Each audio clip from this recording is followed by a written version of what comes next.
You went live, didn't you? Hey everybody, welcome to Off the Rack. I'm Sal. And I'm Tiffany. This is a comic book review show where we take the books from the past week, recap them, review them, tell you what we thought about them, and then give you recommendations for comics that are coming out this week that we think you should buy. Yeah.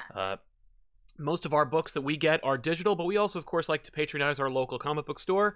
Shout out to a couple of them. I like Zap Comics in Wayne, Dewey's Comic City in Dover.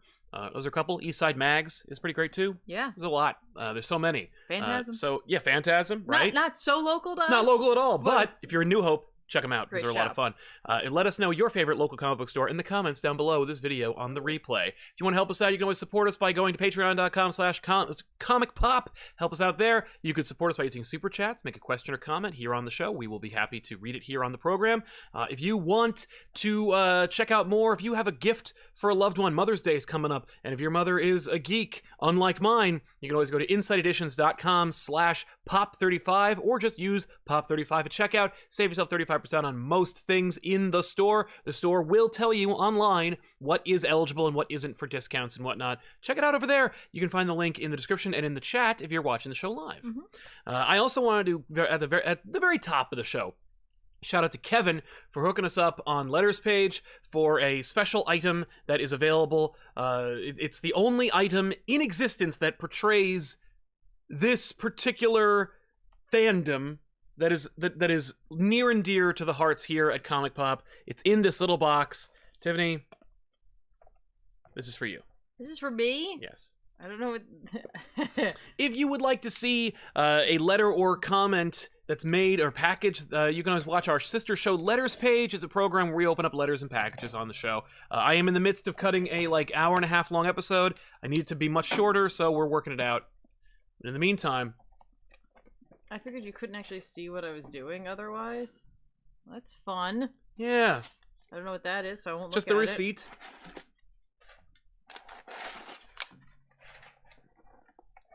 This is what's known as a hero click, I believe. What am I looking at here? He's in here. Oh, why? I thought it was fun. It is fun. This isn't fun. It's the only. This isn't fun. Nothing is fun. The only about portrayal this. of the Red Ghost you can find anywhere from Marvel Comics is here in this officially licensed hero click. You can role play as him. You can battle him, or you can just keep him on your desk for all time. It's the Red Ghost of Fantastic Four and Avengers fame, and he's for you. You can keep him for always. Thanks. Thank you, Kevin, for supporting us and for your shout out. Tiffany's love of this character. He also has some fun stats. Yeah. But I can't make heads or tails of it because it's in a language that is unlike the one that I normally speak. It's a hero click language of some kind. So. Why? Because it's great. I was like, oh man, it's gonna be like a Silent Hill thing or something like that. Nope. Nope. It's the Red Ghost. Beware him. There he is. I can't even, he's just too much. He's so cool everything. You can't even see him in the light. If you would like to know why Tiffany's reacting such, you should watch our episode of Back Issues called The Saga of the Alien Costume, or you can check out our latest episode of The Good, the Bad, and the Ugly, where we covered Falcon, Winter Soldier, and Falcon and the Winter Soldier, all #1s, a lot of fun comparisons, and the winner, or the good, is not what I would have thought. So, let's jump into some super chats, and we'll start talking about some comics. Yeah, let's talk about comics. Yeah, please. While the Red Ghost watches me. Yeah. Well, he knows. He knows how much you don't like him. Does he? Girk Pectus says, what's the dumbest reason you bought a comic? I bought Christos Gage's comic just because we have the same first name. Have you read the Dresden Files? Have not read the Dresden Files. Me either. How about what's the dumbest reason you've ever bought a comic?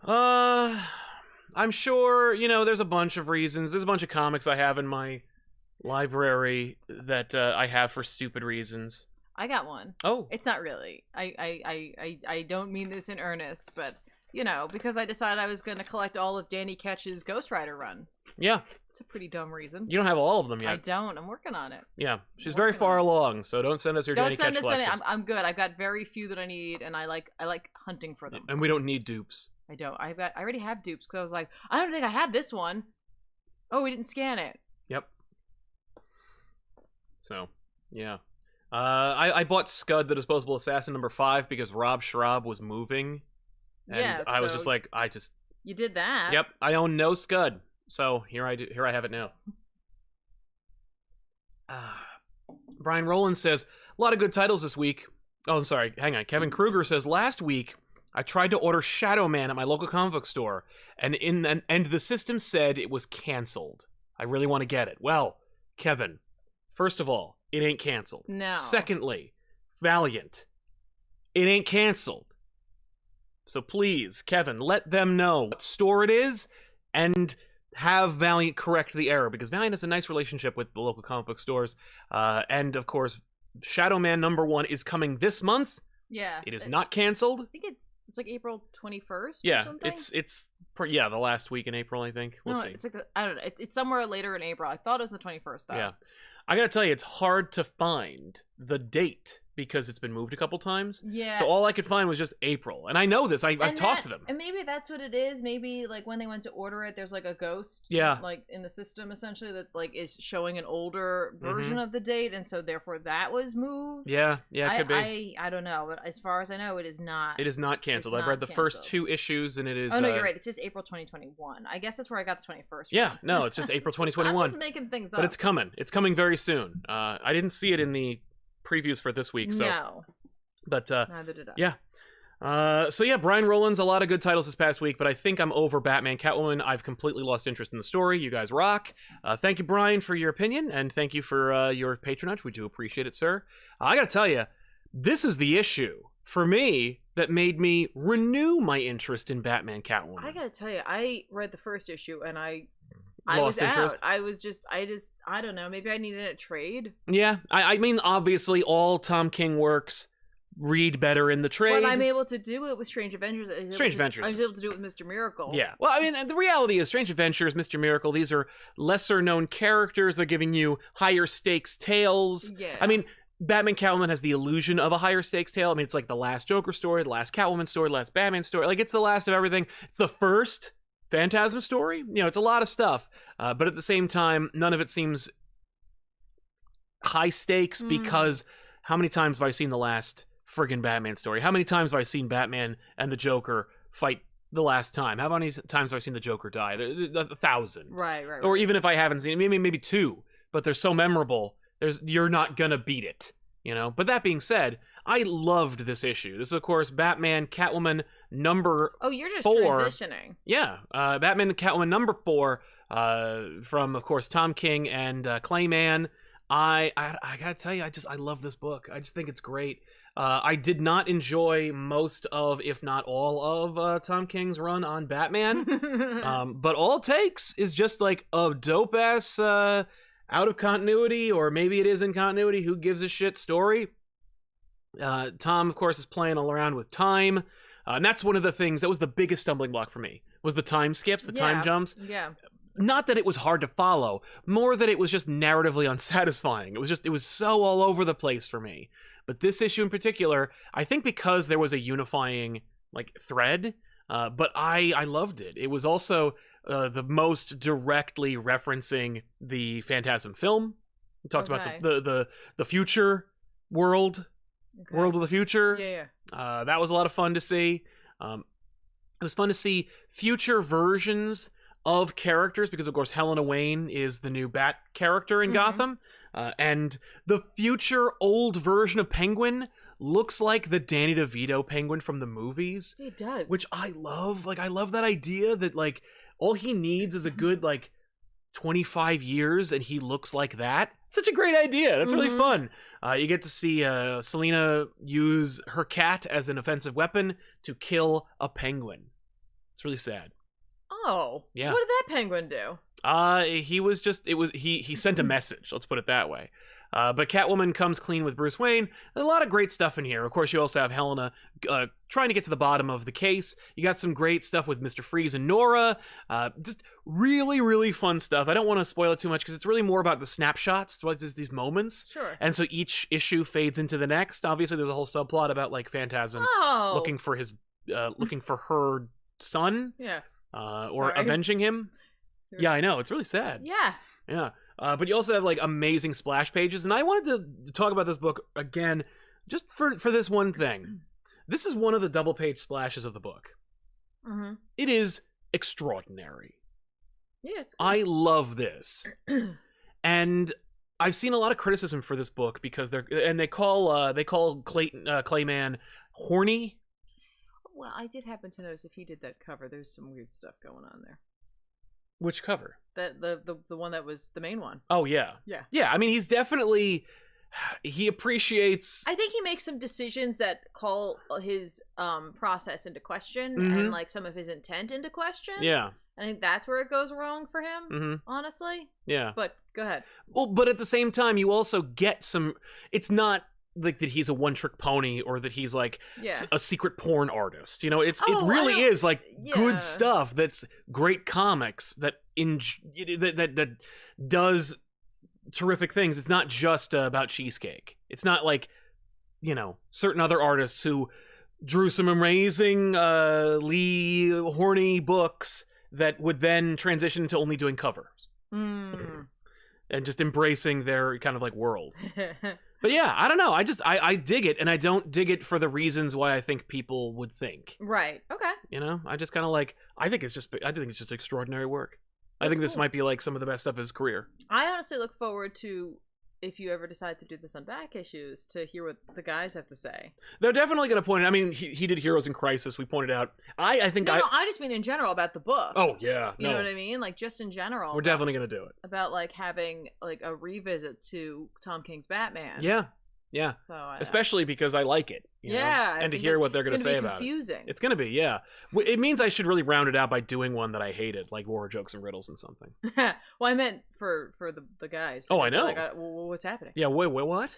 I'm like, no, I like it. And Yeah, okay, Sal. it's like Marge versus Itchy and Scratchy, because it's like one of those things where it's like Marge hates Itchy and Scratchy, but she loves Michelangelo's David. Yeah. You know, and she's like, no, like that's art. And it's like, what's the difference? And she's like,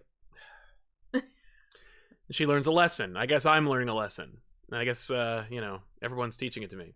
So yeah, I dig it. I recommend it. You read it, right? This? Yeah. No. Oh, you're right. You're done. I completely fell off of this book. Okay. There's only 4 issues. It comes out like once a month. Yeah. Well, I better. And it's a monthly. I know. I'm just saying. No, I read the first issue. And I was like, I'm good.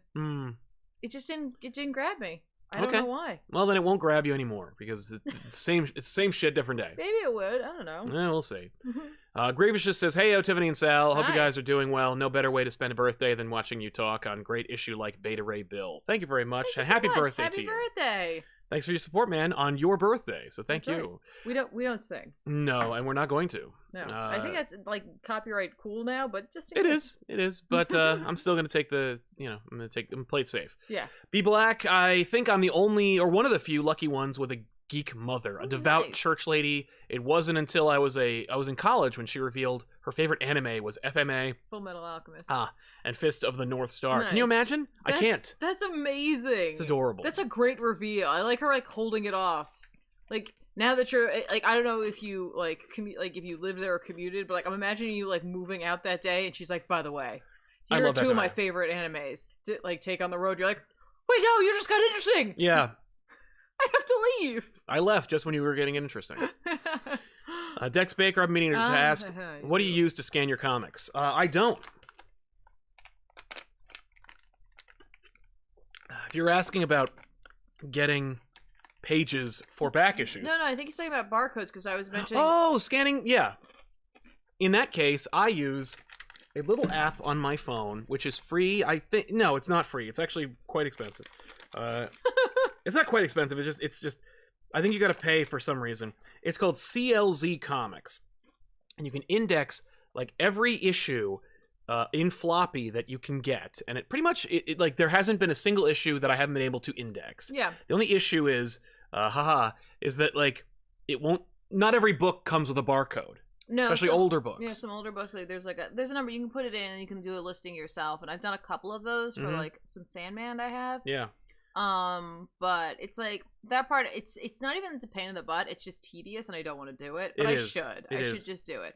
But if that's what you're talking about, that is what, and like I just use his because like it has all of our It comics has all on the it, books. which might have been a mistake, honestly, because Right. I can't use his app on my phone to Yeah, check. you can't share it. I don't know why. I think it's just because it's so. Well, 'cause, I like, think it's just super bare bones. Well, it's like, also like that's such a rare occurrence where someone would need to share their collection with someone else in True. that like sense. So it's like that might have been a mistake on our part, but Mhm. then there would be the question of like we don't have this. Like, oh, I have it. right. So whatever. So like if we're out someplace together, I'll just like Mhm. grab his phone real quick and like look up my issues. Yeah. Which I have many. That's right. But we also use LibEye for our trades and Yeah. hardcovers. All links for LibEye, by the way, are in the description of every video you watch. So yeah, that's how we scan our comics. You see him back there just judging us. Games you love, just donating for quality content. I don't ever expect you to tell the story of Miracle Man or Ultimate the Maker. One day, maybe. Miracle Man first. Ultimate Maker, maybe. I mean, if we do Absolute Carnage, I think he comes up. He definitely comes up during the new one. Mr. Abato, what are you expecting of Polka Dot Man in Suicide Squad? I have no expectations of that movie except that it'll be fun. I have no expectations of those characters because I'm expecting at least all of them, but like 2 to die at some point. Like I think they're going to be like Why would you think? Yeah. I think it's going to be like the Wild Bunch where they're going to chip off like pretty much most of the characters. So if that's the case, then I don't want to get attached to / excited about any one character. Yeah. That's fair. Yeah. Tiffany, what did you read that you want to talk about? Oh, hey, I figure we'll just make them wait for the stuff they actually came here for. Why not? I read Ghost Rider. Yes. Yes, this week. The King in Black tie-in. This is Ghost Rider #1, because it's King in Black. Yeah, Ghost Rider King in So, Black. Or King in Black Ghost Rider. Sorry, everybody. This is written by Ed Brisson with art by Juan Frigeri. Oh, cool. The art is solid, 100%. So, here's the takeaway from this book, guys.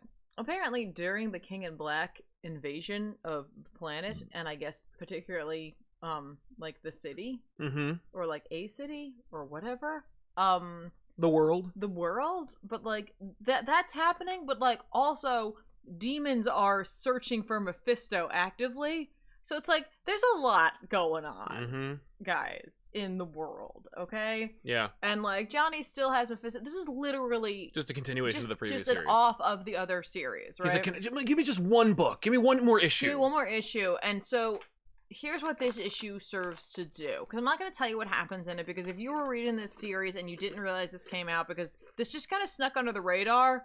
It's like put out at the end of March. You know what I mean? Like, shh. Oh, that's right. Yeah, this was a light week. Yeah. Not that there weren't great books, it just was a lighter week. So they shoved this out there. What does this serve to do? Right. What is the point of this? I don't know. 1, it ends the story. Right. Check. Okay. So much so that at the end of it, one of the characters mentions that. Like such that it ends. Kind of. Hang on, let me slide along here to the page in which that occurs. It's between Johnny and Danny. Where it's like, like, I know that this wasn't the ending you wanted. It's messy and it's all we could have hoped. And we all hoped it could have gone a different way, but sometimes you have to take what you can get. I was like, wow. It's pretty direct, Ed. Pretty direct. So 1, this book ends that series. Good. 2, Johnny is no longer the king of hell. Okay. Mephisto is. So it lines up with everything what else. Nick Spencer's doing. They put it back in. They're like, here you go. Mephisto's back with the help of Blackheart. Yeah. We don't even deal with Lilith. That's just something we're just leaving out there. We were going to do something with Lilith, but the book got canceled. #3, Mephisto now has a symbiote. Oh, okay. He just took one. Oh, like he's like, this is mine. He took it with him and he's like, oh, don't worry, I'll put it in this super dope, like, incinerator I have in hell. That's like my gift to you. I'll get rid of one. And so he takes it and they leave. But he doesn't really get rid of it. And Blackheart's like, should I go put it in that thing? He's like, no, we don't even have that. What? I made that up. So he's like, no, we'll throw it on Blackheart. He's like, we'll put this away for now. It's like a break in case of emergency kind of thing. Yeah. That's it. That's what you needed to know happened in this book. Okay. I mean, there's a lot of like character conversations and other such things that are going on. Oh, no, sorry, one more thing. #4, because 1 really was just kind of the overarching thing, but so #4 is that Danny Ketch is now Death Rider. Oh. That's his code name. At least until someone says that. Does he look any better? No. Okay. Nope, that sucks. Pass. But he's the Death Rider. Okay. How about he's Ghost Rider? Well, no, because Johnny's Ghost Rider. There used to be 4. Yeah, but he's Ghost Rider, and now he's Death Rider. Death Rider and Ghost Rider. We ride. No Riders of the story. I promise you, no one's going to pay attention to that. No one's going to do anything with that. No so, one. Unless Ed Brisson takes over the next Ghost Rider book. But I feel like since it was prematurely canceled, that's not going to happen. Yeah, I mean, again, they're doing this whole thing with Lilith. We just threw that away. Well, nobody really responded to that. Apparently nobody remembers the Lilith years. So here you go. I did. I remember the Lilith years. Well, yeah, because you got into it only a couple of years ago. Yeah, but the fact is, it's like, at least he got to finish it, even if it had to be a King and Black tie-in. That's nice. And they utilized, like, sure, they fight one of the dragon things, and, like, a couple of demons get symbioted. Demons. Yeah. And they just take care of that. Like, he uses his damnation stare and what have you. And he's cool. Like, I've used this against symbiotes before, because, like, Johnny's like, I know symbiotes. I hate dealing with them. Yes, I was in Spirits of Venom. That was me. Right. He's like, I just don't like dealing with them, so whatevs. But so it just puts them, a lot of stuff just kind of back where it was, and then gives Mephisto a symbiote. Cool. So, I hope it looks like Spawn. It's just in a little thing. Yeah.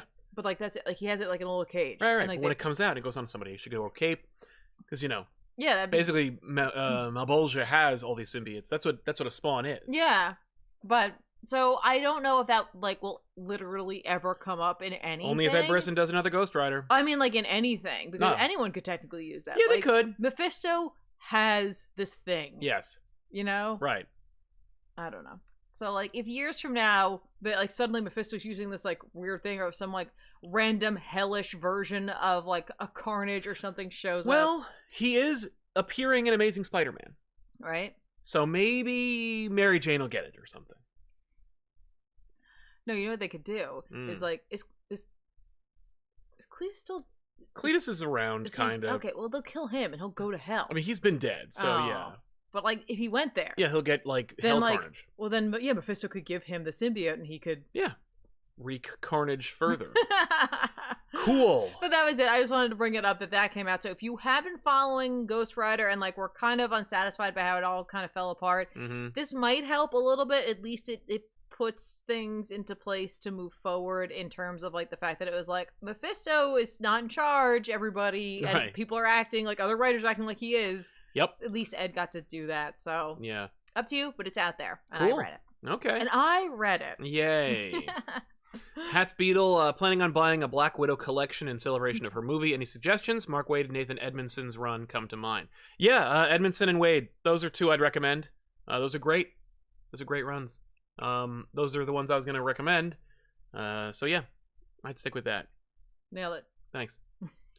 Luke Brady, great content as ever. Thank you very much, Luke. Thank you. Where do you think Avengers is going after Heroes Return? Aaron dropping the title? Will it redeem it? Reset it? Where would you like to see it go? Anywhere else? I love, I didn't think it was going to be an event, but I guess it is now. There's another event. Yeah. Well, because Aaron, he's been dragging Avengers like behind his car for the last like couple of years. like Johnny dragging Mephisto. Exactly. But yeah, so Aaron's been doing like that to the Avengers for a while, making me not want to read it, and I haven't. I've been all the better for it. But he did this Phoenix arc, which like to zero acclaim, and now he's doing this other thing where like he brought in the Squadron Supreme, and he's just literally just copy and pasting. He's just replacing the names. Like he's just writing like, so Batman punches he's doing a DC Marvel crossover and just not being any like Cloak and Dagger about it. Not to mention Cloak and Dagger, who did not appear in this book. Now it's this idea that like the Avengers never happened, but the Justice League did. So if the Justice League were the Avengers of the Marvel Universe, how would the Marvel Universe reflect that? Yeah. And so it's like this weird, topsy-turvy universe where like Peter Parker never became Spider-Man, but he became a photographer like Jimmy Olsen. Gwen Stacy never died because he wasn't Spider-Man, so she became like a Batgirl type character. Right. Etc. Okay. The champions wouldn't be the champions, so there's somebody else. Miles Morales still lives in this universe because for some reason there was an Ultimate Universe, but he came back. Maybe he was born here the entire time. Who cares? Okay. But anyway, he's a not Spider character. Doesn't matter. It's a whole thing. And we'll do it one day on back issues, and it'll be a big fat waste of my time. I'm hoping it'll be over. I'm hoping that Aaron just leaves this freaking title alone. Philip Kelton says, a lot of artists are fetish driven. That's how a lot of artists get good at what they draw. It's an easy way to appreciate the small details. True? I think that there are artists who are specialized. I'm sure you could use that term. But I think a lot of folk, there are a lot of artists out there, and I wouldn't say that they're all that. I mean, you could say the same thing about Tarantino, naturally, and I consider him he's an artist. And yes. He clearly has his fetish. Yeah. But it doesn't drive his films. Nope, it's just an element that shows up. Right, but that can happen for sure. Definitely that is a feature of some artists. Is that's just this is what their thing was, and that's all that they did. Yeah. But some artists just have a specialty, and it's less a fetish and more just the thing that they're interested in and the thing that they're good at. Right. Did you want to talk about, or just want to recommend Strange Adventures #9 from Tom King? I think we just have to recommend it. Yeah, I think so too. It's you can't even talk about this book without ruining spoiling something. It. And it's the context isn't there. Yeah, and we're issue 9 of 12. Yep. We're so... Three more. Strange Adventures from Mitch Gerrits, Evan Shaner, Tom King. This book is a triumph. It's spectacular, honestly. There's a sequence. I think it's in this one. I had to catch up a little bit. Mm-hmm. I think there's a sequence in this one with Mr. Miracle in the bar. Is it this one? Oh, you mean Adam Strange? No, or Mr. Miracle's in the bar. Mr. Terrific. Mr. Terrific. Yes. That's this one. Yeah. Okay. He's in the bar and he's with the bottle. Yeah. It was so it was just really well drawn, and the color palette for his panels versus the color palette of what's Adam Strange is doing are just so opposite one another. It's amazing. Yep. This book is great. It is so great. You could, if you wanted to, go back and pick up the first 9 issues, and then you could wait 3 months before it ended like the rest of us. Yeah. You would enjoy it. Yeah, no, for sure. It's damn fine comics, and it's all the things that, Tom King does, different times, but juggled between 2 different artists who had, over the last 9 issues, been blending styles so that they meet and converge towards the end of the series. I saw a little bit of them pulling away from one another a little bit, but then you'd see them come back. It's very cool. Ebbs and flows. Very, very cool. And the art's spectacular. The story, every time I think I know what's happening, I'm like, okay, wait, what? Flip? Yep. But not in a jarring, frustrating last chapter of Harry Potter kind of way. No. Just that was not where I was thinking we were going. Yeah, because at this one I was like, okay, we still have 3 more issues. Where could okay. Yeah. Fair enough. Yep. Fair enough, book. God, it's just such a great book. Yep. It's just such an enjoyable story for something that's not enjoyable. It's just not... It's not fun. It is fun. It's fun. But it's not it's rough. It is rough, but it's just so well put together. It's just very fun and nice to pick up a really well put together story from art to writing. Yep. Just wham. I was gonna buy this. I forgot because I didn't see it because I was at a comic book store that doesn't carry DC anymore. Oh. So it wasn't there. Oh, that's okay. I would have also asked you to pick up the other one. The other history of the DC. Oh universe. Yeah. I picked it up digitally, and I refused to let myself rush it. I was trying to read it before the show, and then I started reading it, and I was like, I actually just really want to just jump into this. It's all about Katana. Yes, I know.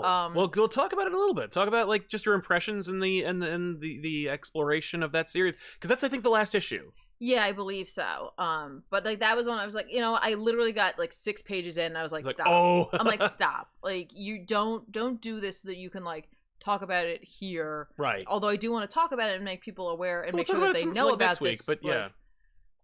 But I didn't want to rush it either. I wanted to actually enjoy it. The very first bits of the story really dive into the brutality of her situation. Yep.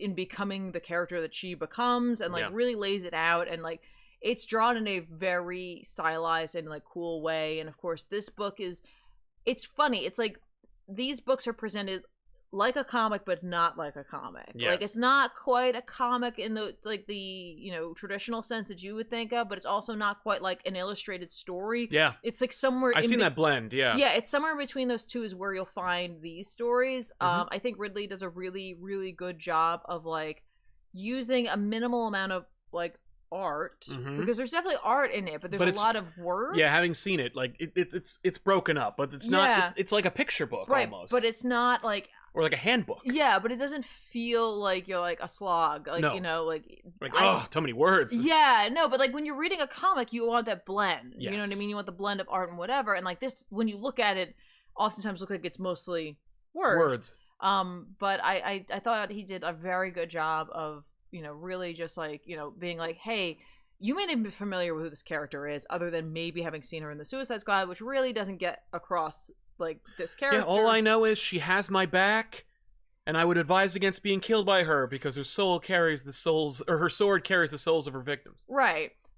So this at least is like, hey, get to know her. Yeah. And like it's not a fun origin. And isn't it interesting how not necessarily critics, but analysts of this series have been like, we know what kind of creative John Ridley is and what his passions lie, and we kind of had an impression about what this book was going to be about. And then the third issue in this series is focusing on this particular aspect of race in comics. It's not just that. I mean, obviously, guys, I'm not like surprising you here, but like it's gonna touch on the fact that she's also a woman. Yes. Growing or like living through Japan during a time in which it was not favorable to be a single woman. Right. Like, and so like it dives into that. It dives into like the superstition surrounding just in Japan in general, like the idea of her having like being cursed and having bad luck, and like how like that didn't help her in her integration. Well, her like living. Yeah. So like I was like, this is fascinating, and I was like, I'm stopping here. I have to just enjoy this later on. Yeah. I was just like, okay, I'm in. So I want to get the physical of this too. Right. Yeah. No, I think we have the first two. We definitely do. So I want to grab this as well and just complete that set. This is one of those like books, like any of them, any of the history of the DC universe. I think is a book that it's like it's like they're usually about like almost 50 pages or so. Yeah. They're long. Yeah. But it's something that it's like you don't rush through it. No. Like just take it all in. You know what I mean? Like it may make you feel things, and it's okay to go through that. So agreed. If you're looking for something to like that's a little deeper. Yep. And it's interesting give him a try, because I will also say I don't like Kevin Coley, but I do like him on the series. Yeah. No, it looks cool. Yeah, it does. It looks, and he does a nice job of adapting style, like changing it to reflect. Like you'll see him channeling like Neil Adams in some previous issue, and then something else in this, and it's like, wow, I didn't realize he was so versatile. Yeah, no, for sure. So that's cool. The Gray Initiate says, confusingly, if magic is something that has achieved massive popularity through things like Harry Potter, why does it seem like magical-based comics tend to have a hard time staying alive? R.I.P. Hellblazer, it still hurts. Hey, R.I.P. Justice League Dark for being crammed into a Justice League book as opposed to having your own series. Yeah, So I think the fact is it's that like in terms of the like medium that is comics, like as much as like there were sword and sorcery comics forever, it's just not what people think of when they traditionally think about this. No, it's something that you do find though in novels. It is something that you'll find in manga. Yep. You know what I mean? YA. You'll find in every medium. Yeah.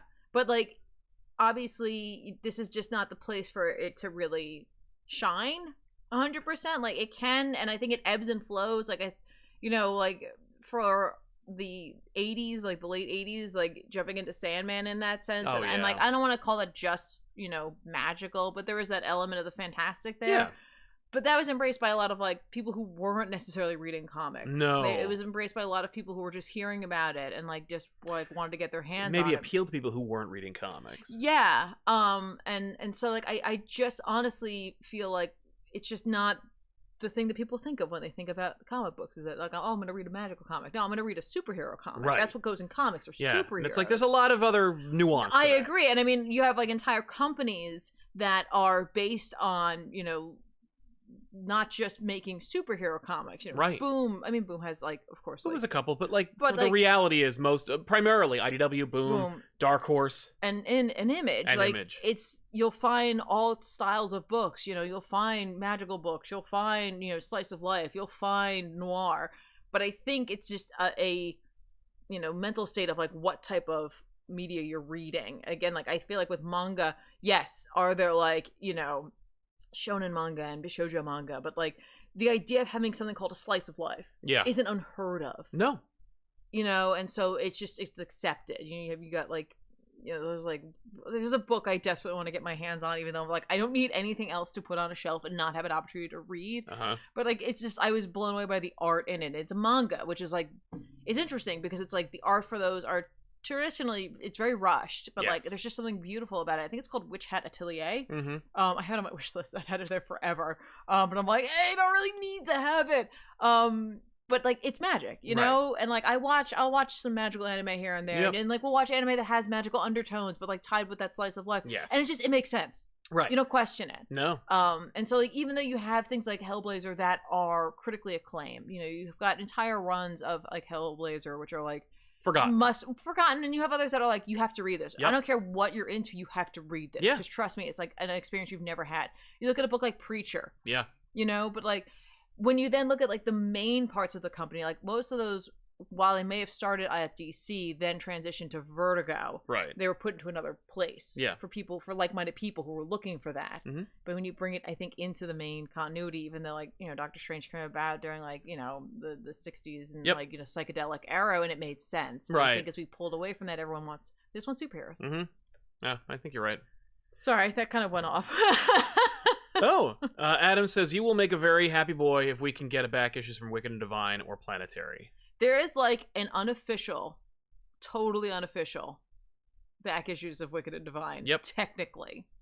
In which I explained it to our moderator, Danielle. That's right. I told her about it, which is so funny that we did that. Yeah. But I never told the guys about it. No. They might have been interested. Oh, yeah.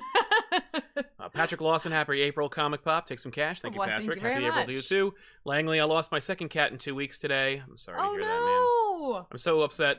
Utterly upset, and I need a distraction. These cats saved my life. I'm posting this in honor of Palsy and Cotton. Or Paisley. Paisley and Cotton. Oh my gosh. I'm sorry to hear that, I'm so sorry. We've been there. Yeah. We've experienced that. And like, never let anyone make you feel badly about mourning for a pet. Right. And I mean that for real, because I know like some folk think that like cats are so aloof and how could you have an attachment to them, and you absolutely can. And like you can have like, they're part of your family, and so losing them it's earth-shattering. Yeah, it will break Change you. your life. Yeah, it will break you, and it will never leave you. Yeah, but you can, you know, you can have another for like family member in your life, and you know, their name's Ripley, and she's adorable. And, but we never forget those who came beforehand, and you remember them positively. But feel everything you need to feel. That's right. And don't let anyone make you feel bad about that, because I definitely had some coworkers being like, "It was a cat," and I'm like, but get like, fucked. Yeah. But it meant everything to me. Exactly. LT3, glad I could catch this live and show some support. Bought Silver Surfer Black because of you, Sal, and that art is just an amazing fever dream. Agreed. Entire fever dream. Love Silver Surfer Black. If you can get it, thank you, LT3. Get the oversized edition. Oh, for sure. Kevin Kruger, what is the oldest comic you have? I have Terry and the Pirates from 1938. I don't know. I have like a couple of old like crap, like Treasure Island or something. I have like a Western book. You know, like my oldest like comic I like is, I think it's Amazing Spider-Man Annual number 3. Nice. And I don't really have any old comics. No, I mean they're old to people. But, you know. Mr. Roboto, isn't Carnage a demon now? Who the hell knows anymore? I mean, like honestly. Well, even if he is, that's but even fine, if he is, perfect. Because literally, this book said that can happen. Exactly. Apollo Briggs, hey guys, love the show. Just wondering if there's any chance of future installments of Saga or Invincible back issues. 2 of my favorite runs. We say Saga's happening. Saga Invincible will happen, not. and it's like we keep saying we'll wait for Saga when it comes back, but like I don't know. Who knows when that? Maybe we'll just do it. Maybe we should just do it. Agreed. But thank you, Apollo, for getting a fire. I think we've mentioned this before, but the next book we do is like my least favorite one because of like how real it is in a way. Yeah, and like just it's a little too real. It's just a little too real, and I'm just like, I'll have to reread it, and like, you have to be in the right mindset for some books sometimes in order to like go through everything that the characters are going through. So yeah. Any other books that you read that were not part of our usual roster? No. Okay, cool. Then B Black says, where do you see Hickman's direction of narrative and tone of the X-Men now that we're a couple years in? I think it's good. Where do I see it going? I mean, like, where do you see it? I think it's going great so far. I think it's a little slow now that it's been like a year. Yes and no. I mean, I think this last issue kind of like move things along a little bit for sure. I do appreciate that. To me, like, thinking back on it, it feels like Hickman, while if you're just reading the X book, is dragging his feet. Right. It's as though he's letting the other books breathe. Yes. Yeah. No, he got your attention. Like, Hawks and Pox was his way of being like, boom. Yeah, here it is. You looking for this? Bam! Yeah. That's his War Machine moment. But, like, what he didn't say, like, what he downplayed was, I'm bringing in these really great people. Yeah. I'm bringing in Teenie Howard. I'm bringing in Ed Brisson. I'm bringing in all these different creators. And I'm giving them the opportunity to, like you said, grow and blossom and breathe. And, like, maybe I have a direction. There's no question I got maps with yarn. But, you know, there is an option. Immediately thinking of, like, him. Yeah. From It's Always Sunny. Yeah. Yeah. Pepe Sylvia! But I think that he's also like, but there's room for growth and there's room for exploration and collaboration. Yeah. And it's like, if the other guy, like, if the guy from Wolverine or the folks from Excalibur or X-Force or, you know, Hellions come up with something really cool, I'm going to incorporate it into the story. Yeah. I think that there are elements from their exploration that he did not anticipate that are now factored into the big Secret Wars event that we're all just assuming he's going to have at the end of his run. That'd be amazing if he didn't. He was just like, no, I just stopped. No, I'm done. That would suck. That would suck. I don't believe in it. I don't believe it. I don't believe. That's right. Juwan Fincher says, Tim Drake is my favorite Robin. Mine too. P.S. You guys got me to buy the Vision book and New Frontier, and thanks guys for being you. Well, thank you, Juwan. Those are two great books. Those are great books to have on your shelf. And hopefully you can take them off and read them every time. Yeah. They're great. Philip Kelton, I was talking more about like painting and drawing, and mostly because it's always a very common on the internet. No disrespect. No, I know. Yeah, I know it wasn't disrespectful. I'm just saying, like, what about the fetishes and stuff. Oh yeah, no, there's no disrespect. It's just, you know, when, like, you know, we just, when art is brought up, we'll tend to go a little more into it because I can't help myself. No, exactly. No disrespect taken. KTA3976, I'm shocked. My favorite book last week was RWBY/Justice League. Yes, the crossover. Saw that came out. And what a good idea. Right? What is that, by Marguerite Bennett? I think so. Yeah, it was. Yeah, good call. Yeah. Good pull. Yeah. Thank you. Mr. Roboto, idea series, Doctor Strange in space fighting Cthulhu type as space magic exists, or Doctor Strange Sorcerer's Apprentice 2 new intro to make new people. Get ready. So hang on, like, yeah, Strange did go into space, but and he did have space magic. Yeah, but that's what he's saying, because space magic exists. It's just like they dropped the ball entirely. Yeah, it was so crappy with like doing anything like that, because technically that's what Shumagorath is, just floating around, right? I mean, he's Eldritch as opposed to space. He's not like he's not an alien. Yeah, but he's saying fighting Cthulhu type. Yeah. Oh no, you're right. Yeah, that. Yeah. So I know. I consider Shumagorath an interdimensional being. No, and like I guess for me, it's like I'm starting to believe that they should just do like graphic novels with Doctor Strange. At this point, yeah. Yeah, like I feel like you would get more consistent content from it, because you would know, like, maybe every like 3 months or every like 6 months or whatever, we get a graphic novel with Doctor Strange in it. Or maybe Marvel just stop making ongoing series for characters that just can't support them anymore. That's what I'm thinking. That it's just like, you know, like I'd take a mini. You know, if instead of just dropping a graphic novel. If they need to, if they got to get those, they got to get that monthly. Fine. If they need the monthly money, fine. Yeah, do it as a mini. But like, I feel like that might be the better way to go. Yeah. Because like, I don't know. Venom had miniseries for like 5 years. Yeah. I think Aaron tricked them into thinking people were interested in Doctor Strange because he did something different and cool with it, and then immediately Marvel was like, don't do that anymore, like let's put the genie back in the bottle. And then he just kept getting embroiled into other things that were happening, other events, and then it was just like it completely lost any fire to it. 343 Burning Legion. This is the first I'm hearing of Strange Adventures. I'll pick it up in trade on your recommendation. Nice. Yeah. You'll have to wait about a year because like there's 3 more months worth of books before it will be collected in trade. Right. And it'll come out in hardcover first. But a lot of times the digital will come out too. Yes. Like the digital collection will come out. So if you're a digital reader, you might be able to get it a little sooner than that. Yeah. And Aline Adkins says, "Oh my God, I caught this live. Thank you guys for bringing me back to comics. I've got all the X books in Talks and Pox. Love your shows and appreciate you." We appreciate you too. Thank you very much. And hopefully you're just enjoying them. You're not buying them because we told you that they were cool. Yeah. Hopefully you pick out things that you like. In all honesty, hopefully you've whittled them down, like to the books that you like. Yeah, to the most. ones that you want. I think that's the real value. I agree. Like and I think that's what Hickman was doing. You know, that was like the genius behind what he was doing.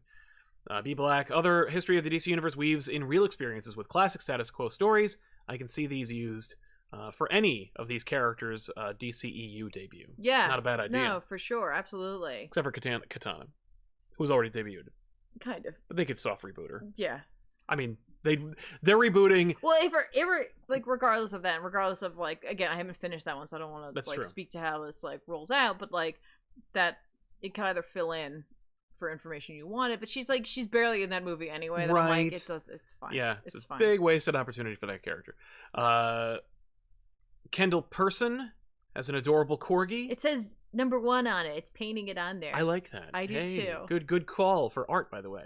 The Real Manos, the current X books is the best use of a multi-title line I've ever seen. I agree. Wow. Like high praise. I think so. I think it definitely is, because it's not just like having like a bunch of Spider books going at the same time where you're getting basically the same thing. Mm-hmm. Each of the X books truly has a different feel, and I think can appeal to a different part of the like comic book reading and like, you know, X-Men loving community. Yeah.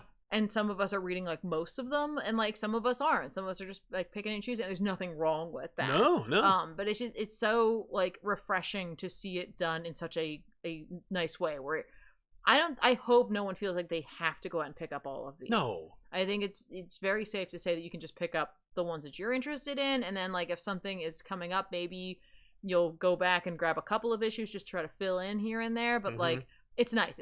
That's refreshing. I know for a lot of folk, like Ten of Swords, that was a lot. Yes. To have to purchase to keep up with that. Because that's like that was simulating the experience of reading all of the X titles. Yeah, no, exactly. But now that we're back at this like kind of status quo, I think it's nice. It's very nice. Yeah. Do you want to transition to X-Men? Yeah, let's talk about X-Men, because like this book, you know, drops a lot of science on us and has some like really dope graphics, but at the end of the day, it's a love story and made my heart hurt at the end. Was I right? Yeah.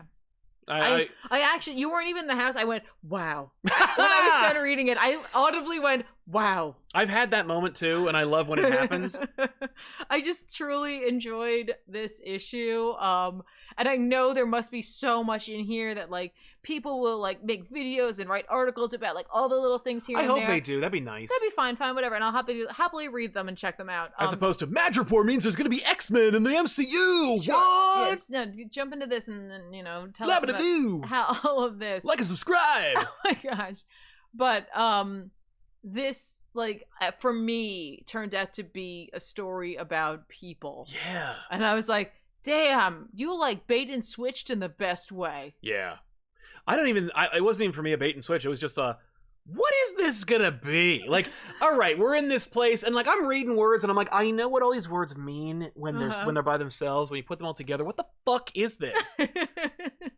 And it's like, oh, it's just a way to trick you into being like into showing these two characters. I think there's like spend lifetimes together. Some real stuff does happen in this in terms of like things to be concerned about for the X-Men in general. Like everybody coming for the X-Men. Right? Yeah. Yeah. Everybody. You painted a target on your back, a big red X on your helmet. But yeah. Yeah, that's really what you think about it. Right?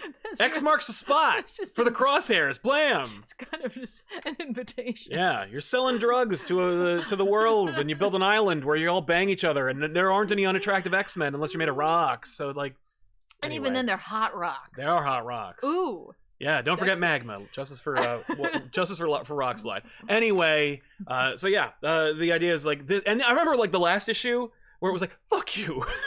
Like, nothing happened in this issue. No, they but fight these stupid bad guys. I'm so glad we had that, and I'm so glad they didn't just solve it in one issue, because it's but like... this is the issue. This is the issue, but we needed the other issue to kind of get that status quo, True. Honestly, and to like, have the explanation as to why they're in there, because the last one was like an info dump heavy. Yep. Like, why they were chosen, what they were trying to kind of do in there, and this goes into a little bit more, but I think it really just set the stage for this issue. Yeah. So, I appreciated that very much. I was like, oh, I could just totally enjoy this. Yeah. Oh. We see like a whole bunch of timelines in this. The timelines are dope. Yep. Well, they're not. Are they timelines? It's more just like this is the one timeline. They're all living one life. Sorry, I was saying like it's just a the timeline. lives. It's a timeline that they're following. Oh yes, but we see different versions or like lengths of those. No, timelines? it's just different pieces of it. Yeah. So like this is the first part of this it. This is hard to read, by the way. Not this one, but I didn't think so. No, when it gives you like when it starts breaking it down, I was like, what end do I read this at? And I read it wrong until the last one, and I'm like, oh god damn it! Okay, and I had to go not back. their fault. I know. I'm just saying. Well, their simplicity is really like frustrating. You know what? Like minimal design is nice and all, but like sometimes you lose the message, Google. I just, you start at the top of the page. Do you? Yes. Because it starts at the entryway, and the entryway looks like the bottom. No. Anyway, just tell them what happened. Because this is Sync's timeline. Yeah, I know. So tell them what happened while I get a drink. I know what happened. What? I'm thirsty. Okay. So essentially, we pick up kind of where we left off last time. One of the children exploded or created an explosion, which seemingly would have killed the entire team. No, that went in. But of course, as we already knew when we discussed last week, each of these individuals had a way in which they would probably be able to survive this. And if they, but also in like a symbiotic way where it's like, I won't survive unless you're here. Well, yeah, but like they knew that Sync knew that he could sync up with Wolverine's powers, and then he'd be fine, which they had done in that previous issue. And Darwin can evolve. And Darwin can evolve, and so they're fine. I do like that moment of them getting reforming. back, and then being like, sweet, all right, we are unkillable, let's go. And like that moment of like, I get it, I get why you picked us. Yeah, it's cool. We go to the next timeline, we see their time, and it establishes that like at this point, like, I love how they're just like, they're thrilled, they're like, woo, we did it. The first 50 years were the first hardest. 50 years they were there. They lived through a century. In there. Yeah, which is not what real time the time outside of it was like. Oh, this made me my favorite image of Laura Wolverine. Yeah? Yes. I don't know. I like the other one later on. No, it's awesome, but like, but in the mask. Like, this is my favorite image of Laura as Wolverine. They're happy. Yeah. They just survived an explosion. They just went through the shit together. They must reek.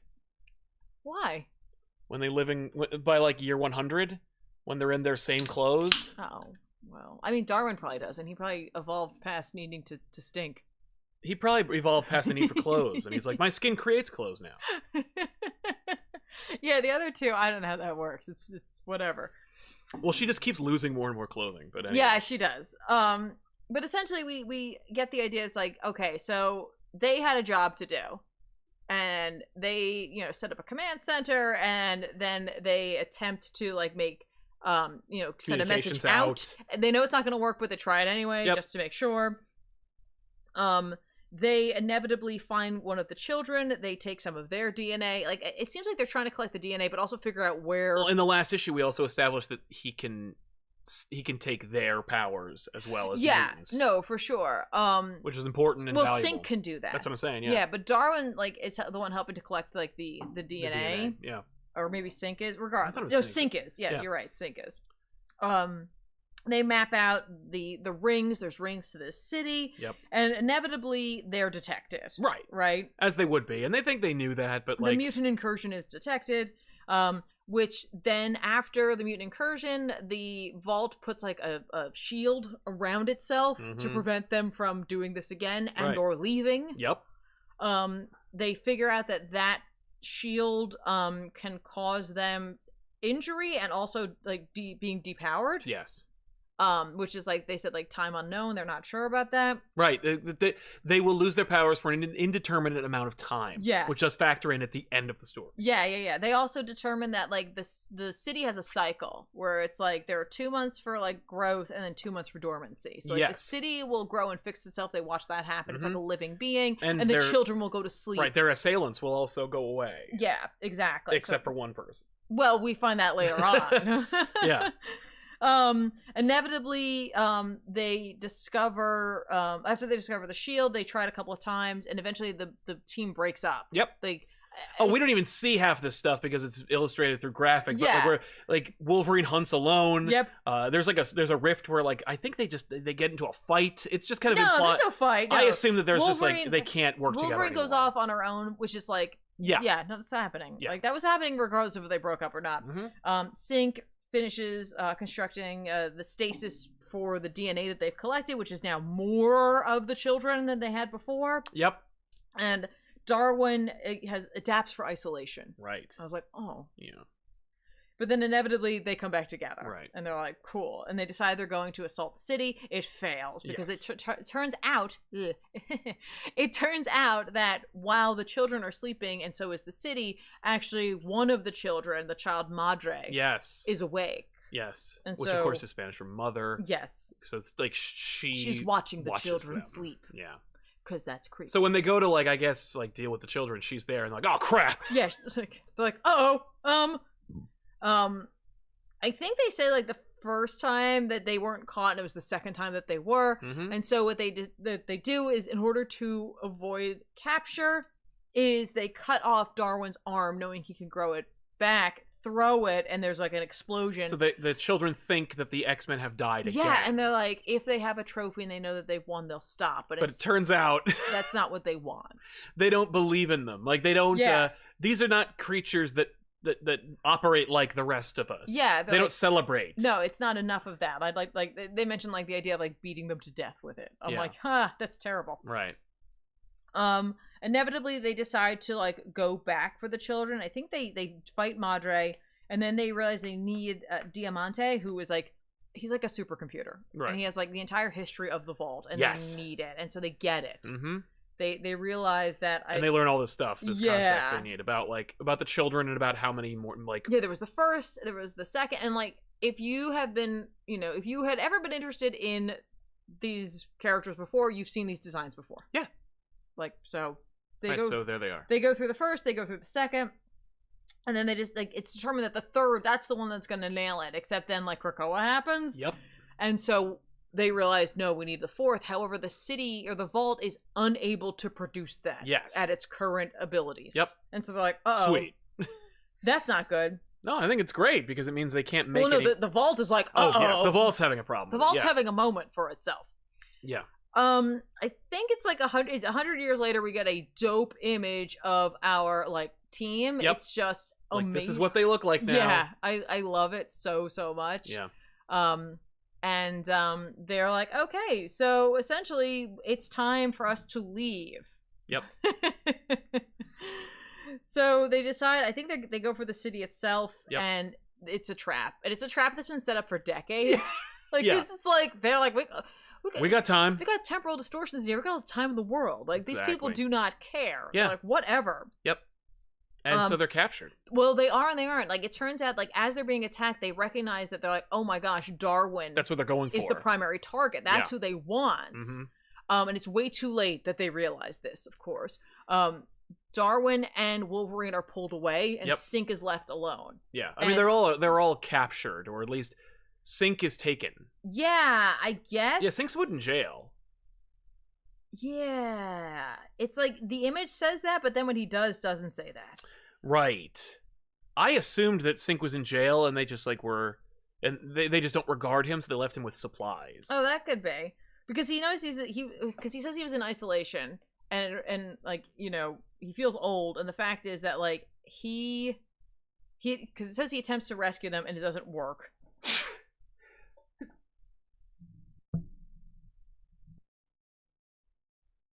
I thought there was going to be another one. Nope. So he also realizes he has to leave because like the only reason he was able to keep up with them was because he was using Wolverine's powers to keep himself younger. Yeah. So he's like, I have to escape. Yeah. And so like he steals one of the children's powers that allows him to like dig down into the earth because he hypothesized that the shield didn't go down. Yes. And he's correct. And so he tunnels out and like I think he waits like a week. Yeah. And then he goes back in and he's like, okay, like forget it. Like but like for him, he's like, I was out for 1 week. I re-entered a century later. Yeah. And I'm like, oh. Right. Oh. Yeah, because he was underneath. He was outside the temporal thing. Yeah, exactly. He frees Wolverine. They can't find Darwin. The two of them decide they can't leave Darwin behind. Yep. And so they're like, no, forget it. We gotta go for it. We gotta do this. And we do see the sequence of him freeing her. Yeah. Which I thought was interesting because we didn't always necessarily like they don't. We don't show the like we don't reflect what we see in the Not always. So inevitably they capture Serafina, which lets them use the her powers in order to find Darwin. Yep. We also see that during this sequence of like Wolverine and Synch being, you know, freed with just the two of themselves. I think obviously it's been growing ever since, but like the two of them have developed a relationship. He thinks about his dad and the idea that like there's a difference between like loving someone and caring for someone because loving someone means that you die for them. And that like the idea of like forever is very different for them. Right. And I was like, that's cool. And there's like a really sweet image of them, like her being cradled by him. Yes. I liked that image. You don't see Laura very vulnerable, but it looks like that here. In a book about like a chick who has like claws that shoot out of her hands and like these crazy colorful characters, like this was just such a sweet moment and I truly, truly enjoyed it. This is a panel from a Boom book. So essentially they go back for Darwin and they do find him and they realize that they're utilizing him as like the next step. And now that they have Darwin, the vault can produce the 4th generation of children. Yeah.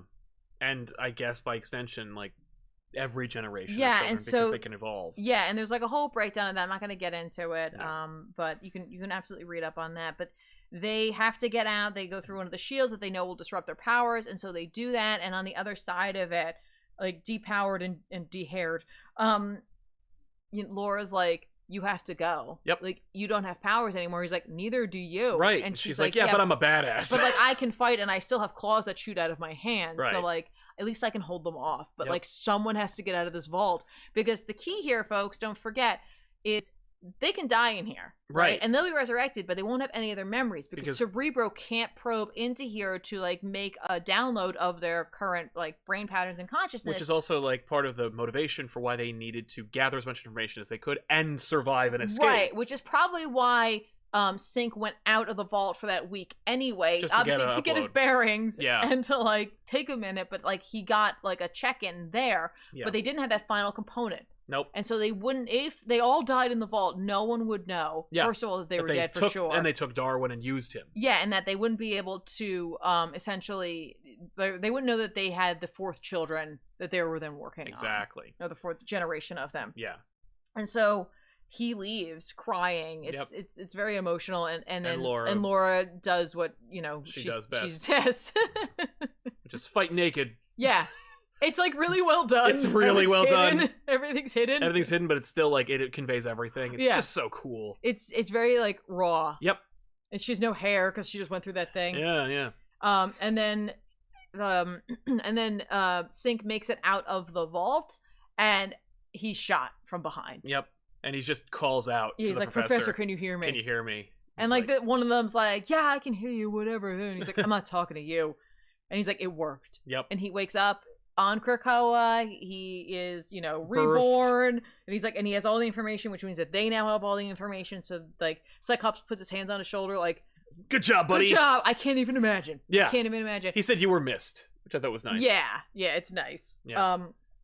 But then he looks over as like Professor X is going to like wake up Darwin and Laura, and like he has this realization that he's like, I lived a lifetime and more with this person, and she'll never remember. She doesn't remember any of it. Yep. And how do you even start that conversation? I know her better than anyone else does. Yep. And like, it's so sad. And he's like, how do you start that conversation? And she turns around and like brandishes the claws. Yeah, what are you looking at? And he's like, that's okay. Work. Yeah, I think he's like, that's the first step. Yeah, because of course, like his whole lesson is about how his dad taught him, if you love someone like enough, you die for them, and he's like, that's a human expression because mutants can't die. Yeah. So the real lesson is that you'll live for them. Yeah. And so it's like, if we're gonna live forever, then I still have forever, and I already spent forever like falling in love with her, so I'll just wait forever for her to fall in love with me. Yeah, it's like, but that, like, oh my god, that sad but hopeful. Like, it's funny, as I was like, oh my gosh, she made it out, that's awesome, yay! Yeah, like, and then like the realization sunk in for me, and I'm so glad that Hickman took this end of the story this way, because it's like, this dude lived a century with this woman. Yeah. And all she has basically is when they left. Yeah, she's like nothing. I think Laura has a whole experience where, like, basically it was hard on her, like that she, like, we're gonna have a we would have had a different Laura than we do if she had made it out. Like, this Laura learned a lot and changed and grew a lot, and it's like, so we can. And I'm like, wow, that's gonna be a really big status quo change for Laura. No. Nope. Nope. Just a character that only like 4 of you remember. Just Darwin, who is like, I mean, I'm glad that he has hope. Yeah. But that was like, it was good. But it was so well done. Yep. So well done. Agreed. Such a great issue. Yeah. Let's see. Let's catch back up with the super chats. We're catching up right now. That's what's happening. Yeah. It's the great catching. Yeah. As we roll into, I guess, our final book. Yeah. And are we gonna talk about the Loki trailer at all? We should. Yeah. I think, did we talk about Rogelio Canella? Nope. Who said, the books you have physical, do you sell some when they get popular, or do you just like that you have them in your collection no matter what? It's the latter. Yeah, for sure. I like having them. Yeah. I get annoyed when I like it, but I didn't get it in physical, and then it's expensive. Yeah. Because then it's like, not that I missed out on selling it because I have never sold a comic. No, but you've missed out on owning it. And and now I gotta spend out the ass for this book that came out like 6 months ago. And it's like, damn it. No, for sure. That is the real thing. And like, honestly, I have nothing against folk who, when they go signatures at the con, they just get the signature because maybe they will. That's so me. There's nothing against you. Oh, I got the signature without the CGC involved. Like, right. But I mean, like, people who just want the signature. Like, I always request a personalization because I'm like, I know in my heart I'm never going to sell this. Exactly. Like, this is, I want you to write it to me because like I had this moment with you. Right. But like, I know that that's not for everybody. And so, yeah. Philip Kelton, I'm not a fan of House of X Power of 10, but it's hard to not see how it was brilliant way to establish a status quo everyone can follow. Yeah, agreed. Nick Bledsoe says, I'm at work, so I'll have to catch you on the repeat, but thanks for getting me into this X-Men run. You guys are the best. Thank you, Nick. Yay! And thank you so much. We'll see you on the repeat. Welcome back. Hope you had a good time at work. Right? Or at least an okay time. Yeah. B Black, do you think Frenzy bringing up her and Scott's relationship and Sync and Laura's similar experience was intentional? Yeah. Hickman's smart. He knows how to parallel stuff. Alean Adkins, I found you because of back issues you did on X-Men. Been following you for a few years now. I really like all the X books, especially Hellions and Excalibur. Nice. You've got good taste, right? For sure. Thank you. Yeah, no, thank you. Sorry, I was thinking about it. I'm like, yeah, I guess that could parallel that. Yeah. But he's not the one writing Sword because Frenzy's in Sword. Yeah, it's like an offhanded comment. Right. Yeah, but I know that Ewing is a good collaborator. Yeah, for sure. Kane says, you guys are rad. So are you, Kane. Well, thank you very much, man. Girk Pectus, have you seen the viral videos of bats up closer that are really cute? A good metaphor for Batman, supposedly to be scary, but deep down a softie in a good way. I didn't, but I have always believed that bats are cute. And we've watched the zoo, and like they have, I think they're fruit bats. Yeah. And they are. I don't look. Here's the thing. I'm like bats. I don't know about that. I mean, like one time I was walking while these guys were shooting back issues because like it was back when we used to film at the house, and so I had to be not at the house, and so like I was taking a long walk at like dusk, and that was my fault.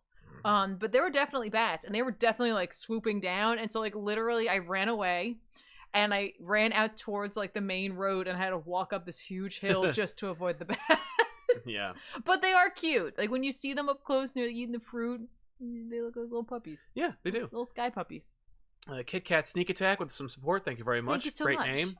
And I think we're almost there. We got Elliot, Troy, who says, any chance we'll get a Silver Surfer Black cameo in Beta Ray Bill? No. Maybe.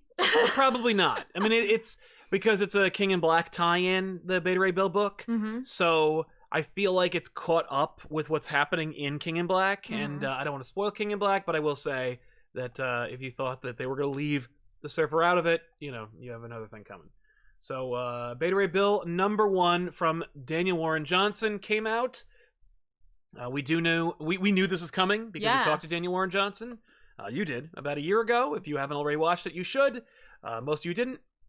No hard feelings. No, it's fine. It doesn't hurt at all. Nope. You guys don't care what creators have to say, but you like their books. It's really weird, but okay, fine. But yeah, this is Beta Ray Bill. This is basically a King in Black tie-in, but like it shouldn't be. More or less, like it carries over the things that were referenced, like Bill being Thor's like war general, more or less, like whatever, like head of war. Mm-hmm. And it carries over the fact that Stormbreaker is broken, and as a result, Bill can't revert to his Corbinite form, his humanoid form, mm-hmm. and what that makes him. And yeah, so it's just a book about Bill being cool. Yeah. Fin Fang Foom is controlled by a symbiote. I'm like Loki thinking he's not. He just like put it on his head. He's like, I just want to fuck this shit up. I don't care. I just want to be part of something. It'd be friggin' dope. But via his scuttlebutt ship, Hook. Yeah. I think it's because Daniel Warren Johnson's in his 30s. But he's watching Hook, and of course every scene that is on when he's watching Hook is Rufio. Yeah. Or is a reference to Rufio. Mm-hmm. Reason being, of course, is because Rufio is the placeholder Pan. Yeah, he's the Pan until the Pan returns. He's the Pan until the real Pan shows up, and then when he's he does, nothing. Everyone's like, oh boy. Oh boy, Peter Pan's back. Hey, cool. Rufio, look, it's Peter Pan. The real thing. Get away. Get away, horse Thor. I know you took care of us for like... Yeah, for God knows how long, but now Peter Pan's back. Get out. And so Daniel Warren Johnson wants to parallel Bill's story with Rufio's journey, which I hope isn't a one-to-one comparison because, of course, spoilers for Hook, but Rufio doesn't make it out of Hook alive. That didn't work out for Rufio. It doesn't work out for Rufio. It doesn't work out for Zuko. Doesn't work out for Zuko. Look that up, but yeah, it's again another beautiful blend as per D-Dubs' ability to blend lettering and art. You get to see like his sound effects, like things like grab, yes, or boom. Yep. And it's just the only way he can do it. Mm-hmm. This is why. Also, you see a lot of like really fun technology. And yes, you do. This is why Daniel Warren Johnson should be drawing the Alien book, and why I will always complain that Daniel Warren Johnson is not drawing the Alien book. Yeah. So put him on the goddamn Alien book. He'll draw a Nostromo that'll knock your socks off. Yeah. He can draw a Xenomorph like nobody's business. Would you like to see one? Well, there's a variant cover for Thor. Yeah. And he draws Thor knocking the head off of a Xenomorph, and it's effing dope. Yeah. So put him on the Alien book. There's a heartbreaking sequence where Sif is like, I'm gonna bang this horseman. Yeah. As long as he can turn back into a man. They clearly have before. Yeah. I think that's like I don't think so. I think maybe not. I think she indicates she's like, you owe me a drink, and then she's like, now you owe me two. Come on. Yeah, but no one gets a drink. Come on. No one does anything. But she's very forward, and it's super dope. And she's like, so how does this work? How does the gross horseman face go away? Yeah, when do you stop doing this? And he's like, I can't. Your ex-boyfriend broke my hammer, and I can't revert. And she's like, oh. And I'm like, really? Because I thought she wasn't even gonna like have a problem with it. Yeah. But she apparently did. And he's like, I own a mirror. She's like, yeah. I love that Thor shows up and he's just like, what? What up? What's the matter, Bill? You can't blame me for being friggin' awesome. I'm Thor. And he's like, fuck you, Thor. I'm leaving. It is pretty spectacular. Like Thor doesn't apologize at all. He doesn't pretend to understand. Like, it's just. But I kind of like that. Like, because Thor's like, I've been through a lot, man. I don't need to I don't need to justify myself to horse Thor. Yeah, but I mean, like, you know, he's like a little bro Thor there because we saw him earlier. Yeah. Like, you know, be like, oh, with the ladies. Verily, I'm awesome. Like, he has like 3 ladies, like, just laying on him, like in the meat hall, essentially. Right. Yeah. And it's like, but he's like directly responsible for like his like anguish. Yeah.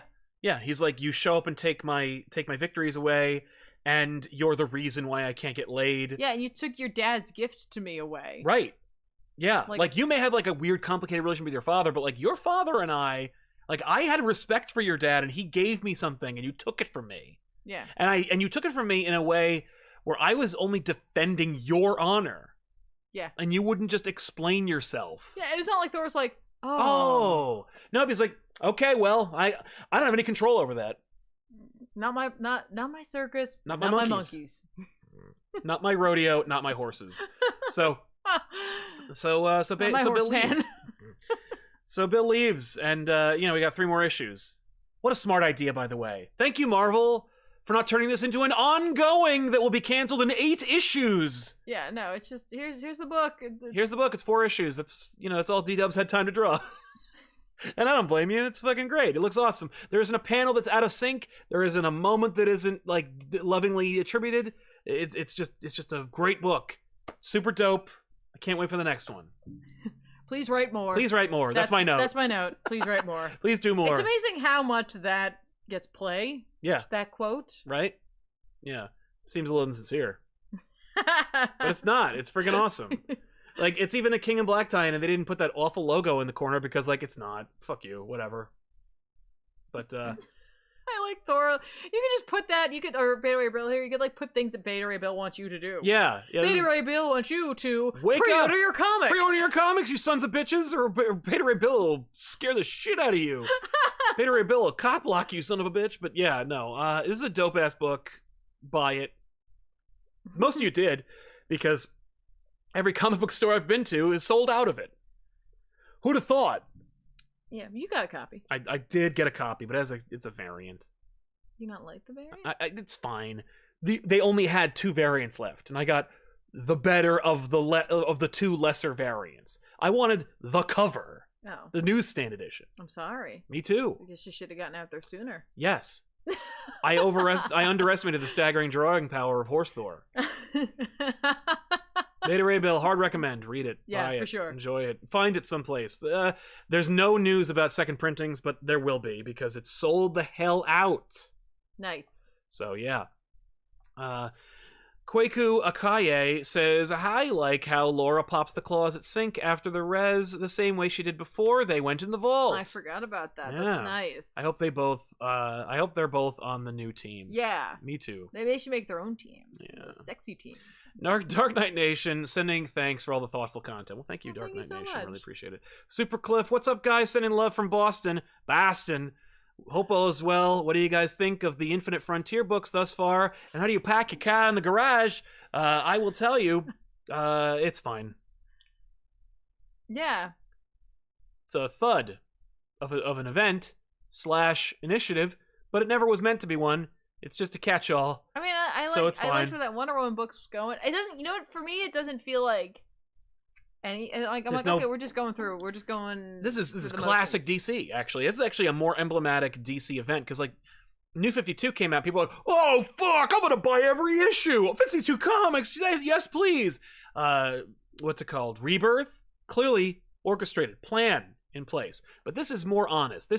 We're DC. We have no fucking plan. We got no idea what we're doing. But you know what? We're subsidized. We're putting out books, and I own Batman, so we're never gonna stop. So here's something, and Josh really cares. So maybe the whole company in line can be supported by Joshua Williamson's earnest, passionate belief in these fucking characters. Maybe. I hope so. Hey, we got a Swamp Thing book out of it. We did. Yeah. How do you like it?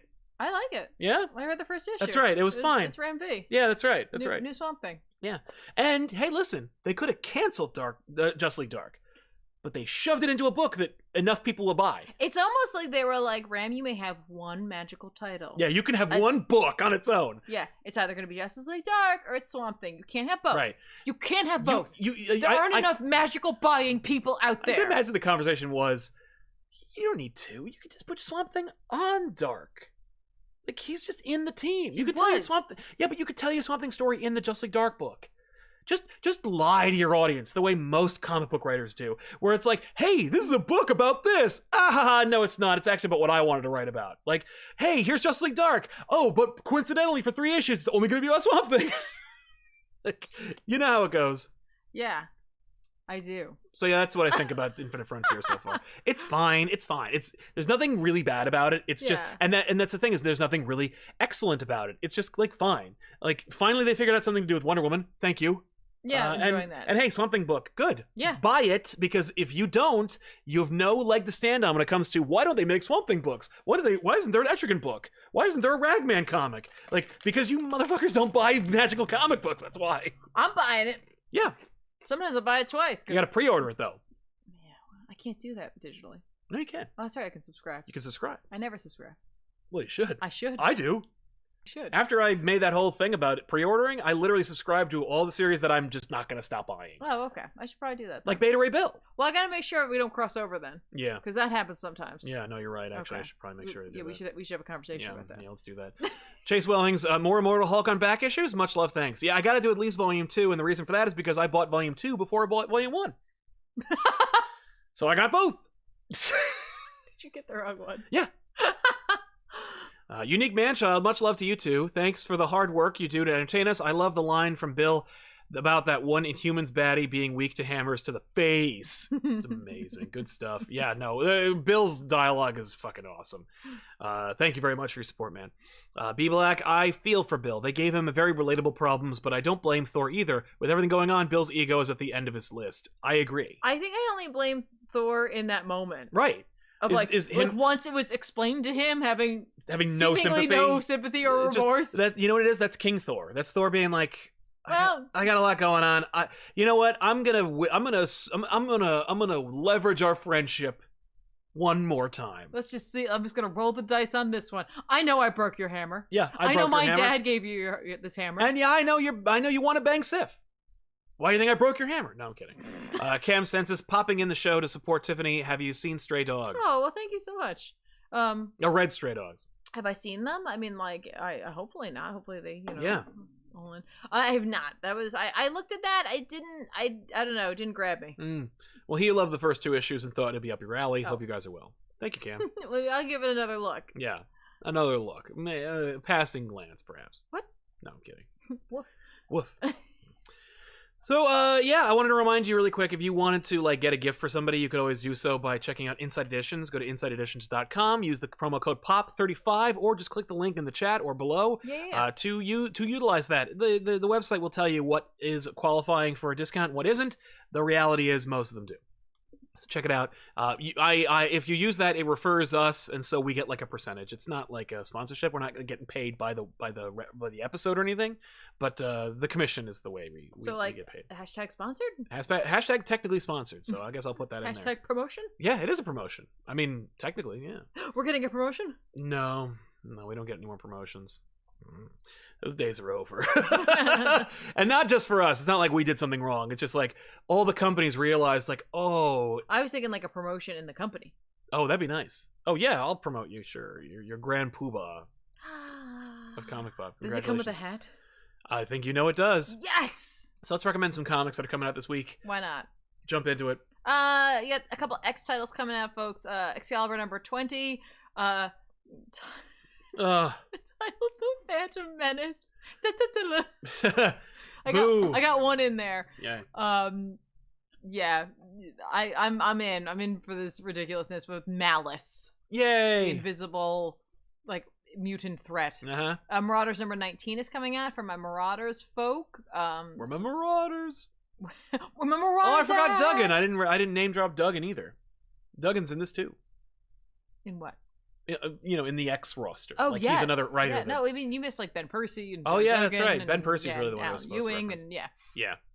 there's a lot of them working on things right now, but they're all fantastic. You know, a lot of great art out there. Yeah.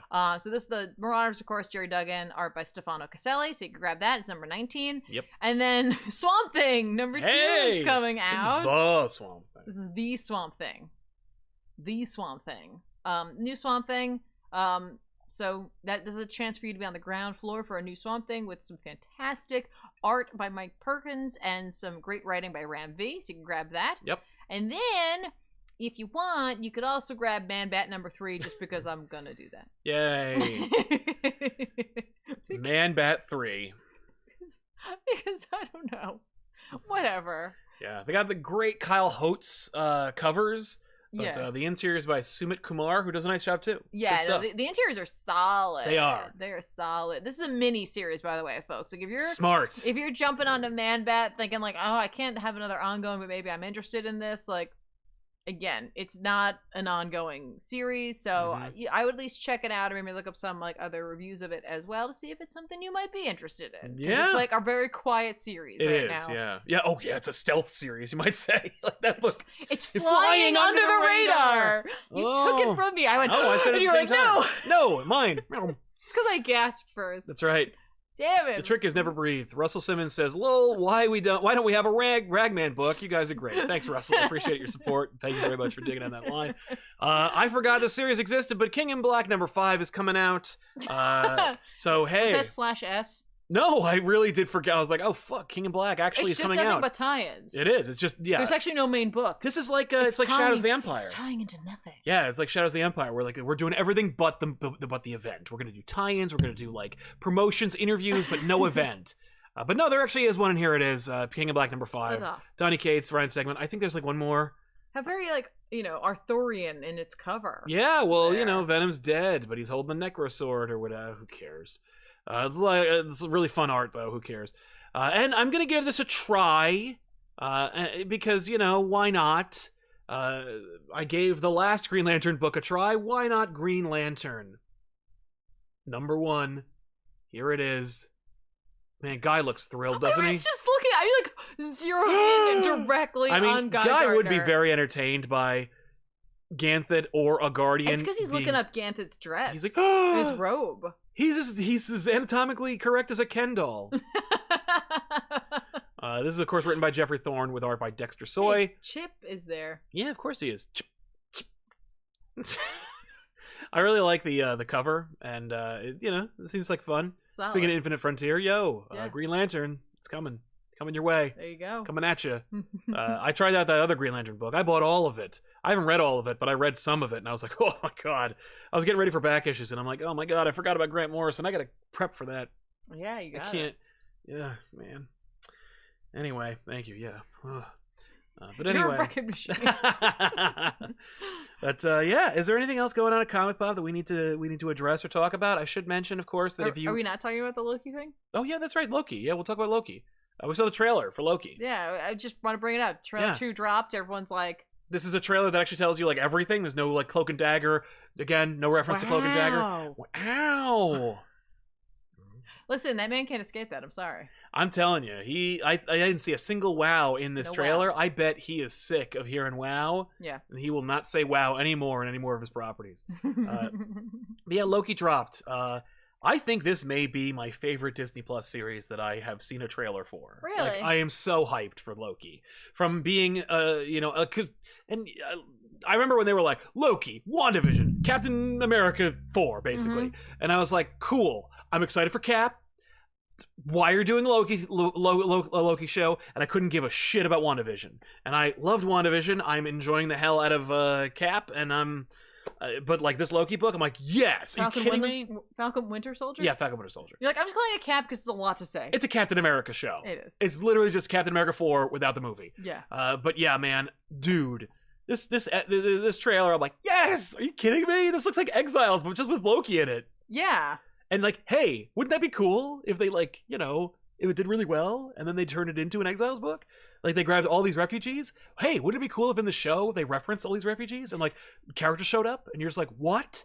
And then they became a team? Yeah. And you put them in the Exiles? I I'm probably not thinking of the correct thing, and I said it before we like left to come here today. So like, I'm sure there's a better thing I'm thinking of, but my brain's just not going to produce it. But like, it gives me like some like Neil Gaiman, Terry Pratchett. It does feel like that. Like vibes. Yeah, it feels like a... But like low-key and very approachable. Right, yeah. It feels like a Hitchhiker's Guide kind of show, where it's like... A little bit. It's silly, but the stakes are really high. Yeah. But no one is to be taken seriously, so you're like, what the fuck? If you're American anyway, if you're English, you're like, you plebe. Like... Because that's how I imagine every Englishman is whenever anybody like me picks up a Terry Pratchett book, or I'm like, oh God in heaven, Terry Pratchett, no. I tried to read Good Omens like 17 times in high school. Eventually I did finish it, but like it took a lot of work. And then we saw the show and I'm like, oh, thank you. The show was great. Show's great. You were almost out. I was like, oh fuck. I was like, no, let's give another episode. Very Pratchett-y. And then Gaiman was like, well, he's dead, so like it's just me. Yeah. Like a myth. Yeah. Like a story. Yeah. He's not going to die. He'll just, become a myth. Yeah. Well, someone will have finished telling his tale. Yes. And then and every time we do read his tales, he'll come back to life, because that's what he It'll be like he's right there with us. Yeah. And he'll be like, yeah! Yeah, with his terrible reading voice. But yeah, no, Loki is amazing looking. I can't wait for the show. And like, here's the thing. The ride-along character is Tom Hiddleston, who is the most charismatic man I've ever seen. Like, really? Right. You think he's the most charismatic man? One of them. All right. Well, maybe Nathan Fillion. He's pretty charismatic. Met him too. I was like, oh. Hey Sal, how you doing? He said my name. Thanks, Cap. Yeah, but Tom Hiddleston, if he just smiled at me, I'd die.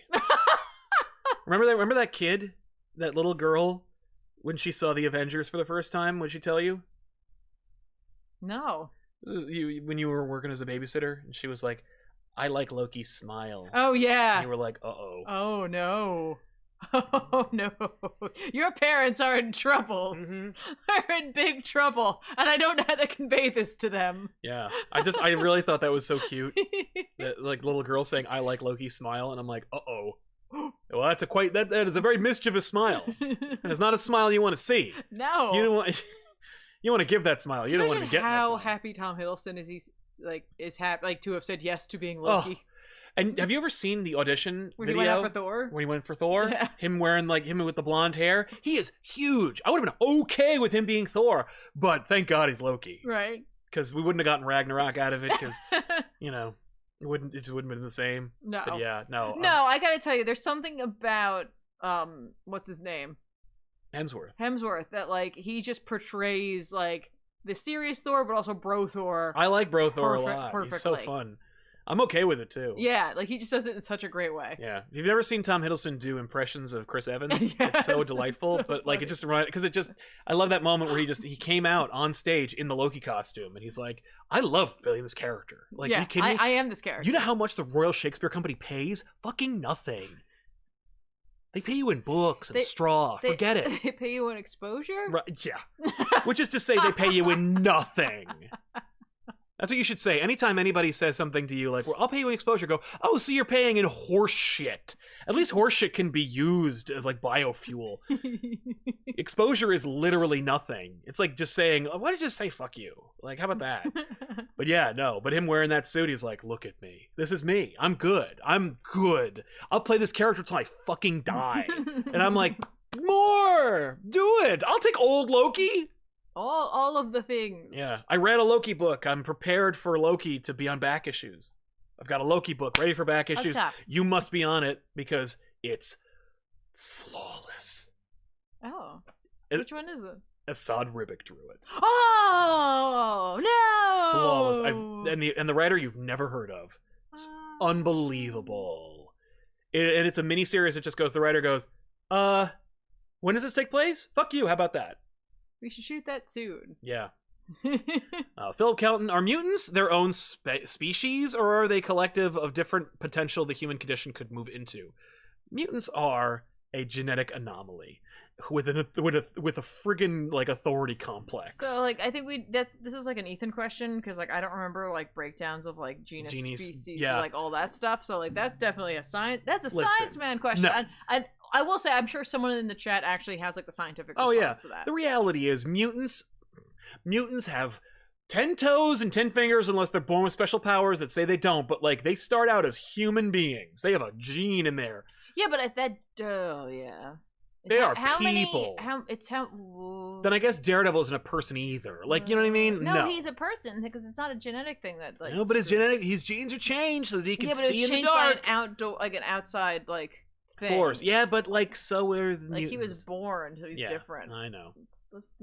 But yeah. Anyway, it's not vote Loki. What did you think of Godzilla vs. Kong? Oh yeah.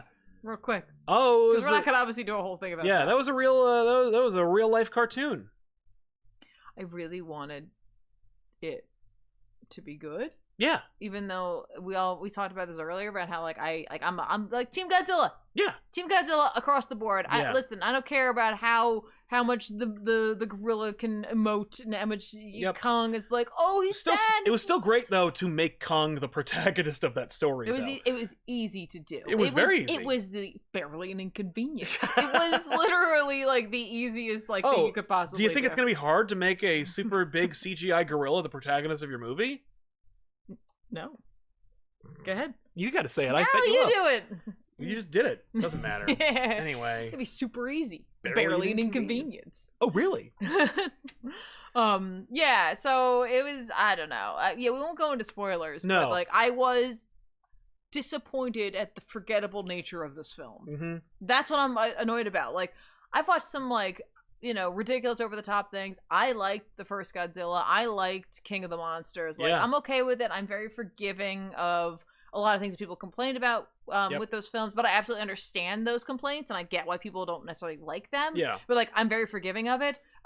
But this film, I just found to be just lackluster. Yeah.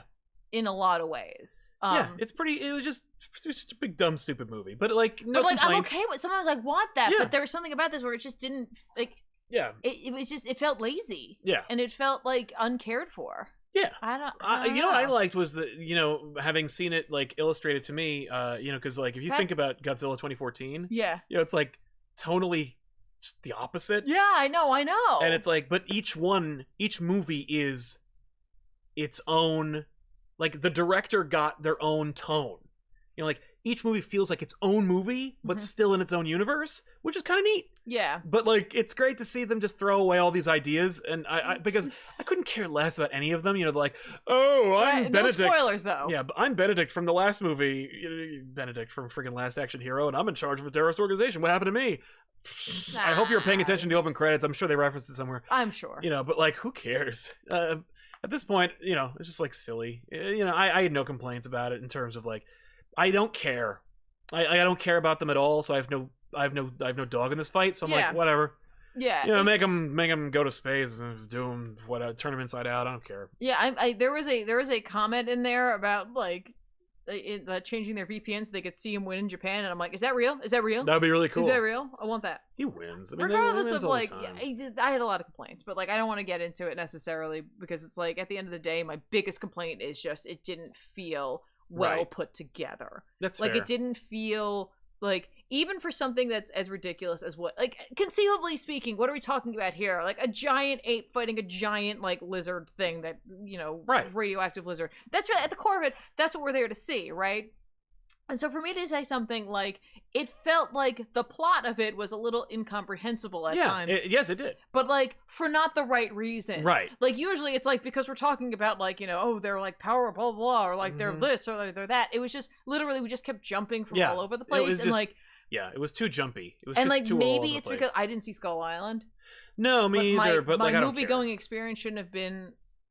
I shouldn't have been punished for not seeing that one when I saw Godzilla. They explained it. You get it. I did get it, but, like, most of the time I was like, why are you doing these things? I'm sure. I don't think Skull Island had anything to do with that. Why is anyone doing anything? I don't think any of that had anything to do with it. The only thing I get, kind of, is why Godzilla's doing anything. Right. Kind of. Because he needed to be the bad guy. That's why he killed all the monsters. Did you get that out of that movie? I didn't. Because he get did. that. He slaughtered all of them.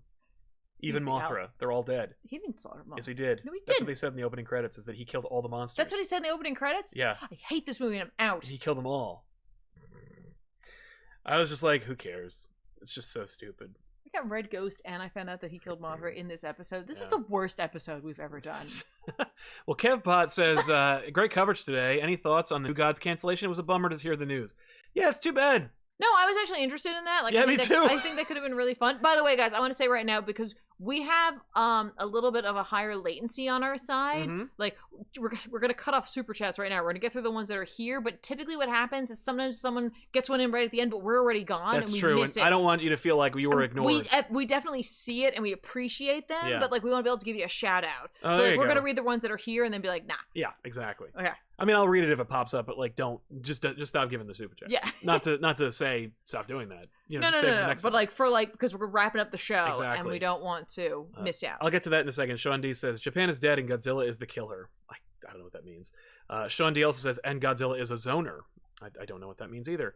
But I will say that as far as the New Gods movie is concerned, you know, like I know that like King really, really meant like that really meant a lot to him. I know that he really wanted to like make a movie. I you know what I mean? Like I feel bad. Mm-hmm. I also know that there was no way that Scott and Barda weren't going to be in that movie. Yeah, I know. So maybe he can like adapt it into a book or something. I don't know. Okay, it's a gaming like word for Ah. zoner. Yes, he is. Yes, he certainly is. But yeah, I you know, I'm disappointed, but I had very little faith they would have actually made it right. Maybe maybe King there. Maybe we wouldn't have taken no for an answer. I don't think they would have listened to his ass. I think they would have been I like, don't know. "Who are you exactly? The writer? Get the fuck out of here!" He's like, I'm also like a former CIA operative, "Oh, yeah, that would have been the way to." and I'm still fairly skilled. Yeah. As you can tell, I also lift. Oh. Right? No. Okay, Oh. get that man a chair next to mine, I guess. There already is a chair next to mine. But yeah. That's my chair. Right. Not anymore. No. Check the back. But yeah, so, you know, it's too bad. But who knows? I mean, like, this is not the last you'll see of Tom King's ability to write something for something. I'll look up that Mothra thing to end this show. Yeah. That like really bothers me. I don't know. I feel like that's what happened, but who knows? The movie was very much But, like- incomprehensible. It was all over the place. But like, hey, the fights were fun, and that's all the movie was about. The fights were fine. Yeah. They weren't. I honestly thought Godzilla versus like Ghidorah and Was way Godzilla cooler. versus even the Muto in the first film. Yeah, except it was like hard to see. I didn't mind hard to see. I did. It was freaking horrible. It was shot like freaking Cloverfield. Like, forget it. Yeah. But anyway, that's the show. Thanks a lot for watching. Go ahead. Sorry, I'll look this up later. Yeah. Yes, thank you for watching. Because now I'm upset about Mothra, and I'm like, wait, did Mothra die in King of the Mothra can come Monsters? back to life. Mothra constantly comes back to life. Mothra dies in every movie he shows up in. It's a she. Whatever. Anyway, thanks for watching. Don't forget to check out the links for, save some money on Inside Editions. Otherwise, you can hang out with us. Go to patreon.com/ComicPOP or subscribe, which is the best way to help us out. Subscribing and watching the shows that come out. Those are the best ways. Not sending red ghosts. Which is appreciated. He's great. Look at the painting on him. He looks great. Yeah, he looks great. What we need are some super apes to go with him. No, we don't. No, we don't. All right. So long, everybody. Thanks for watching. Bye, guys.